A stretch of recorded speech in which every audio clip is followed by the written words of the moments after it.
চট্টগ্রামে গণহত্যা ও মানবতাবিরোধী অপরাধের অভিযোগে সাবেক প্রধানমন্ত্রী শেখ হাসিনা সহ ৭৭ জনের বিরুদ্ধে আন্তর্জাতিক অপরাধ ট্রাইব্যুনালের তদন্ত সংস্থায় অভিযোগ দায়ের করা হয়েছে। এছাড়া মিরপুরে ও ময়মনসিংহে গণহত্যার আরও ৩টি অভিযোগ তদন্ত সংস্থায় দাখিল করা হয়েছে। এ নিয়ে ট্রাইব্যুনালের সাবেক প্রধানমন্ত্রীর বিরুদ্ধে ৮টি অভিযোগ দাখিল করা হলো। সুপ্রিম কোর্টে বুধবার এসব তথ্য জানান আবেদনকারীর আইনজীবীরা। বিস্তারিত শাকের আরজুর রিপোর্টে।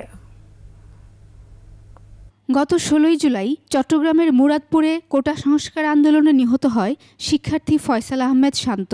শান্তর বাবা মোহাম্মদ জাকির হোসেন ছেলে হত্যা সহ গণহত্যা ও মানবতাবিরোধী অপরাধের অভিযোগ আনেন শেখ হাসিনা, সাবেক মন্ত্রী মহিবুল হাসান চৌধুরী নওফেল, সাবেক মেয়র আজম ও নাসির সহ ৭৭ জনের বিরুদ্ধে। জুলাই গণহত্যাকে মানবতাবিরোধী অপরাধ এবং গণহত্যা হিসাবে আরেকটি অভিযোগ দায়ের করেছি সাবেক প্রধানমন্ত্রী শেখ হাসিনা, সাবেক সেতুমন্ত্রী ওবায়দুল কাদের, বেশ কয়েকজনকে এখানে আসামি করেছি, পুলিশের ঊর্ধ্বতন যারা আছেন তারা, এবং চট্টগ্রামে তৎকালীন সময়ে যারা ক্ষমতায় ছিলেন এবং যে সমস্ত পুলিশ সদস্যরা সরাসরি ফিল্ডে অবস্থান নিয়েছেন এবং অংশগ্রহণ করেছেন।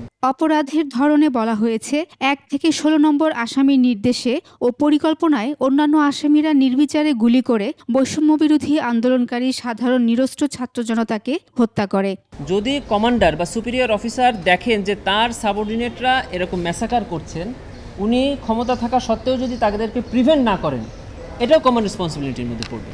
এদিকে আন্দোলনের সময় মিরপুরে গণহত্যা ও মানবতাবিরোধী অপরাধের অভিযোগে একটিতে শেখ হাসিনা সহ ৭০ জন ও অপরটিতে শেখ হাসিনা সহ ৭৩ জনের বিরুদ্ধে অভিযোগ আনেন নিহত এক শিক্ষার্থীর বাবা। এছাড়াও ময়মনসিংহে গণহত্যার অভিযোগে শেখ হাসিনা সহ ৫০০ জনের বিরুদ্ধে ট্রাইব্যুনালের তদন্ত সংস্থায় অভিযোগ দায়ের করা হয়েছে। অভিযোগে আমরা তৎকালীন প্রধানমন্ত্রী শেখ হাসিনা সহ ৭০ জন এবং অপরটিতে ৭৩ জন আমরা আসামি করি, এবং এটাতে অজ্ঞাত আছেন আরও প্রায় 450 থেকে 500 অজ্ঞাত আছে।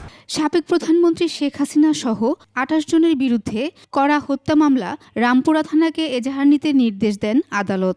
র্যাবের হেলিকপ্টার থেকে গুলির মামলায় শেখ হাসিনা, সাবেক প্রধান বিচারপতি খায়রুল হক সহ ৫ জনের বিরুদ্ধে হত্যা মামলা মিরপুর মডেল থানাকে এজাহার হিসেবে গ্রহণের নির্দেশ দেওয়া হয়েছে।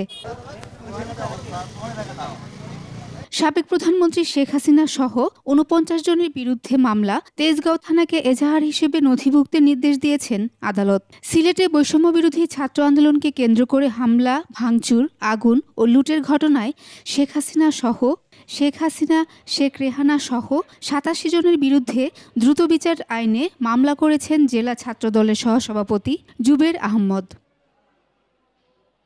শাকের আরজু, ২১ টেলিভিশন, ঢাকা।